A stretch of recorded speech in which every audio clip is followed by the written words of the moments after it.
DYFI സംസ്ഥാന സമ്മേളനത്തിന്റെ പൊതുചർച്ചയിൽ നേതൃത്വത്തിനെതിരെ രൂക്ഷ വിമർശനം.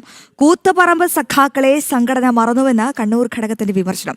രവാഡ ചന്ദ്രശേഖരനെ DGP ആക്കിയപ്പോൾ ഡിവൈഎഫ്ഐ മിണ്ടിയില്ല. PM-ശ്രീ പദ്ധതിയുമായി സർക്കാർ മുന്നോട്ടു പോയപ്പോൾ തിരുത്തൽ ശക്തിയായി മാറേണ്ട ഡിവൈഎഫ്ഐ മൗനം പാലിച്ചുവെന്നും വിമർശനമുയർന്നു. കഴിഞ്ഞ LDF ഭരണത്തിനെതിരെയും സമ്മേളനത്തിൽ രൂക്ഷ വിമർശനമാണ് ഉണ്ടായത്. ഇന്നലെ ഡിവൈഎഫ്ഐ സംസ്ഥാന സെക്രട്ടറി VK സനോജ് അവതരിപ്പിച്ച പ്രവർത്തന റിപ്പോർട്ടിൽ തനത് പരിപാടികൾ ഏറ്റെടുക്കാൻ കഴിയുന്നില്ല എന്നത് ഉൾപ്പെടെയുള്ള സ്വയം വിമർശനമുണ്ടായിരുന്നു.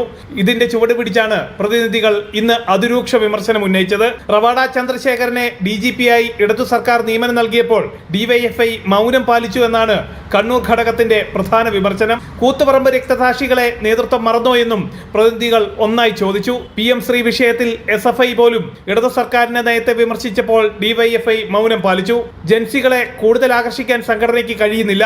ഇത് വലിയ വീഴ്ചയാണ്. മാത്രമല്ല, സംഘടന രൂപം കൊണ്ട നാട്ടിൽ പോലും സംഘടനയുടെ വേരുകൾ ഇപ്പോൾ ഇല്ല. ഉത്തരേന്ത്യൻ സംസ്ഥാനങ്ങളിൽ സംഘടന പേരിന് പോലും പ്രവർത്തിക്കുന്നില്ലെന്നും പ്രതിനിധികൾ ചൂണ്ടിക്കാട്ടി. നേതാക്കളുടെ വസ്ത്രധാരണത്തിൽ പോലും മാറ്റം അനിവാര്യമാണെന്നും ചർച്ചയുണ്ടായി. ഡിവൈഎഫ്ഐയിൽ ഇല്ലാതാകുന്ന സ്ത്രീ സാന്നിധ്യം വർദ്ധിപ്പിക്കണം. നേതാക്കളായി എത്തുന്നവരിൽ പലർക്കും പ്രത്യയശാസ്ത്രപരമായ കാഴ്ചപ്പാടുകളില്ല. ഈ തലമുറയിലെ ഡിവൈഎഫ്ഐ നേതാക്കൾക്ക് രാഷ്ട്രീയ വിദ്യാഭ്യാസമില്ലെന്നും പ്രതിനിധികൾ തുറന്നടിച്ചു. മുൻ ഇടത് സർക്കാരിന്റെ പ്രവർത്തനം വലിയ വീഴ്ചയായിരുന്നു. അധികാരത്തിൽ ഡിവൈഎഫ്ഐ മത്തുപിടിച്ചുവെന്നും വിമർശനമുണ്ടായി. ജനം, തൃശൂർ.